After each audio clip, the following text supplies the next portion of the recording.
So, I'm filming this video on a Wednesday, and I've gone through the majority of today, I would say about 7 hours, thinking that it was Thursday. It is not Thursday. That's hot. Oh, that's hot.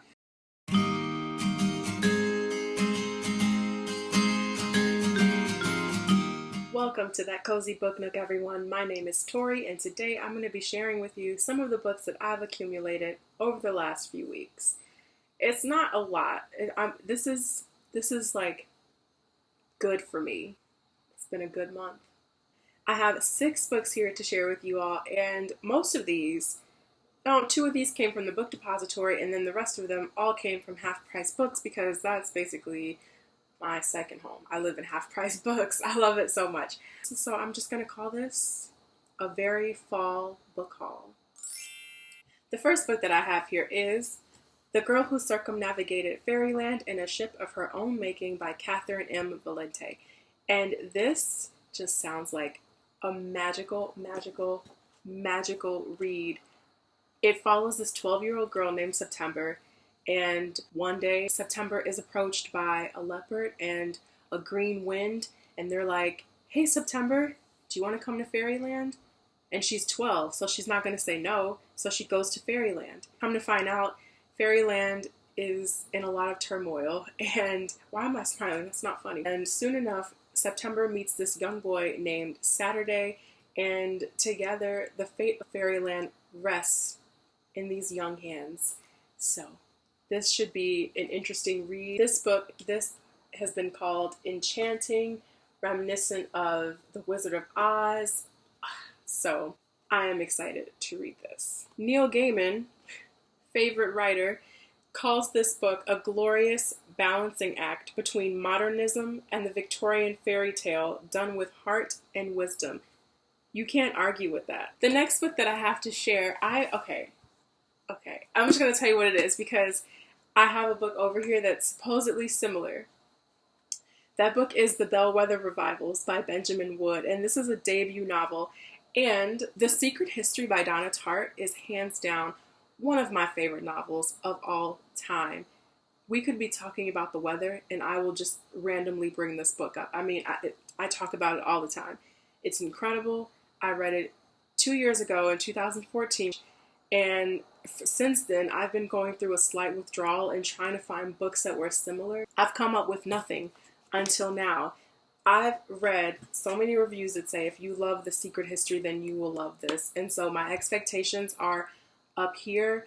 I don't want to be disappointed. The book follows a young man named Oscar, and he is considered lower class. And one day he hears this beautiful music coming from inside a chapel, and he goes in there, and it's this young, beautiful woman standing in there. And soon he falls in love with this girl whose name is Iris Bellwether. And it turns out Iris has an older brother named Eden, and Eden is this charismatic, super intelligent guy who can basically convince people to do whatever he wants them to do. And by the end of this novel, you're supposedly not able to tell hero from villain. The official synopsis says, musical prodigy Eden convinces his sister and their friends to participate in a series of disturbing experiments. But as the line between genius and madness begins to blur, Oscar fears that danger could await them all. If you have read The Secret History by Donna Tartt, it's not really a whodunit novel. It's more like a whydunit novel because on the very first page, Donna Tartt tells you who died, who did it, like what you already know what happened. And then the official story starts, and you're basically being guided through the story, everything leading up to the moment of the murder. And so I heard this is told in a similar fashion, where in the very beginning you know something really bad happened, you know who did it, and things like that. And so the narrative really leads up to the large event that happened. I cannot wait. I really cannot wait to read this because I'm telling you, I've been searching forever for something that could fill the void The Secret History has left in my heart. So it'll be interesting to, look at them separately, but also see where their comparisons are. But I mean, I cannot wait to read this. This is the book that I'm going to be starting this weekend. I actually need to finish 2 books before the weekend happens. So by the time you're seeing this video, I should be like somewhere in the middle of this. The next book that I have is The Tidal Zone by Sarah Moss. This is one of the books that I purchased from the Book Depository. I've heard a lot about this, and I've read the first couple of pages already, and Sarah Moss's writing is already blowing me away. This follows a stay-at-home father named Adam, and one day Adam gets a call from his daughter Miriam's school to tell him that she has stopped breathing, she has collapsed, and there isn't, you know, an explanation as to what happened. And so a lot of the narrative takes place from Adam's perspective and inside the hospital, and Sarah Moss deals with these deep familial issues and gender and death and loss and things like that. And so this just sounds like it's going to be a really moving novel, and I cannot wait to get to it. And just from what I've seen or read of Sarah Moss's writing in this already, it's so unapologetic and unflinching. And so I cannot wait to dive into this really, really soon. I actually already own this book, but I own it in mass market paperback form. And that was an accident. I bought the book a couple of years ago in mass market paperback. I ordered it, and I haven't read it yet. I think probably because it's in mass market paperback, it might be a psychological thing. I don't know. But I got this from Half Price Books, and that is The Name of the Wind. And this was $5, guys. For this beautiful book, it was $5. And so I really couldn't pass it up. Is that vain? Probably. That I don't really like mass market paperback books. I mean, I don't mind them, but at the same time, I've just been waiting to find this in its regular format. This is the first in what's currently a duology. I think there's going to be a 3rd book, so then it'll be a trilogy. But right now it's a duology. There are 2 books. The Name of the Wind is the first one. The Wise Man's Fear is the second one.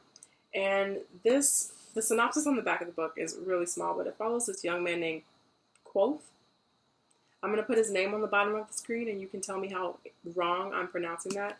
But it follows his story, and the synopsis on the back lists all these kind of horrendous things that he's done. And it'll be interesting to finally read this and like see who this guy is really, and what's true and what's not, and how he became the figure that he is. I don't know too much about this because the synopsis on the back is so small, and I've just been avoiding reviews and spoilers and things like that because this is a fantasy novel that's been up on my TBR for a really, really long time. So I've really been trying to shield myself from all the reviews. I think what's really interesting about this novel, I do know that it's told in first person, and that's something that you don't see too often in fantasy novels. It's there, but you know, you get the full experience of a fantasy novel when the author is telling it in third person. So the first person should be so interesting to read about and just to see how this world develops from his perspective. This next book that I have, I already feel some kind of like special connection to it already just because of how it came into my life. Aside from, you know, this new YouTube channel, I have been a part of the book community for a while now. I've run my own book blog for a few years and have just loved interacting with passionate readers and talking to you guys about, you know, what's on your TBR, what are some of your favorite books. I mean, the conversations that happen because of books are incredible. At the same time, I think I've been a little nostalgic for the days where we're going in Borders without like my phone or aware of what's happening on Goodreads or BookTube or Bookstagram or anything like that, and just freely browsing the bookshelves to see what looked good and what caught my eye. And so this past weekend, I turned my phone off, I had my cup of coffee, and I was just browsing the shelves, looking for things I had never heard of before, without like dozens and dozens of recommendations and things that are on my to-read shelf and all that stuff in the back of my mind. I went for it, and then something caught my eye, and that was The Constantine Affliction by T. Aaron Payton. I pulled it out, and look at this cover. Come on now.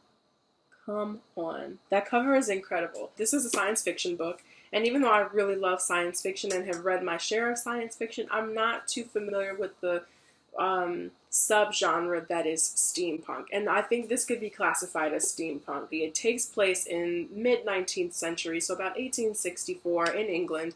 And there is this illness running rampant that's called the Constantine Affliction. For some people, the Constantine Affliction kills them, and for others, the Constantine Affliction is capable of changing their gender. So that just sounds so interesting and so crazy, and I cannot wait to read this. And we have two main characters. The first one is Pembroke, or Pym Holiday.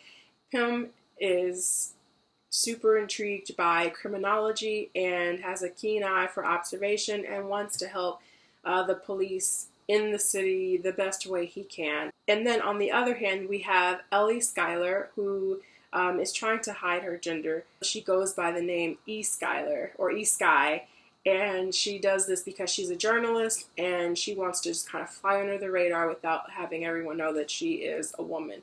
And so eventually, Pym and E. Sky's paths cross, and they stumble onto a dark plot. It has to do with the city's most notorious criminal and one of the queen's consorts. It sounds so good.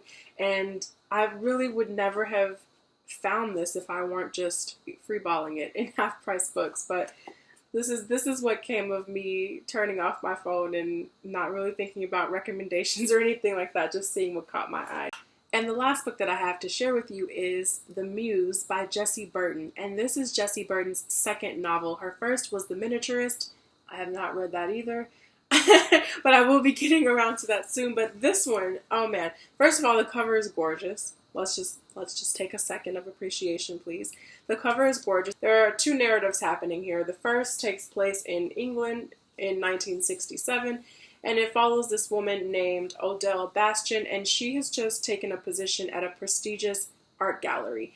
And it is there that she uncovers this painting that is said to have been done by Isaac Robles, who died mysteriously, and his death has puzzled the art world for decades.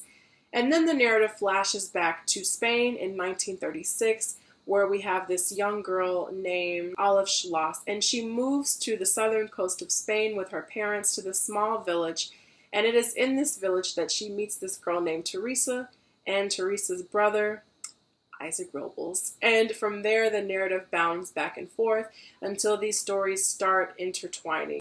I love a great historical fiction novel, so this just seems right up my alley, and I love when narratives, you have these two separate narratives and slowly they start kind of coming together. So that should be interesting.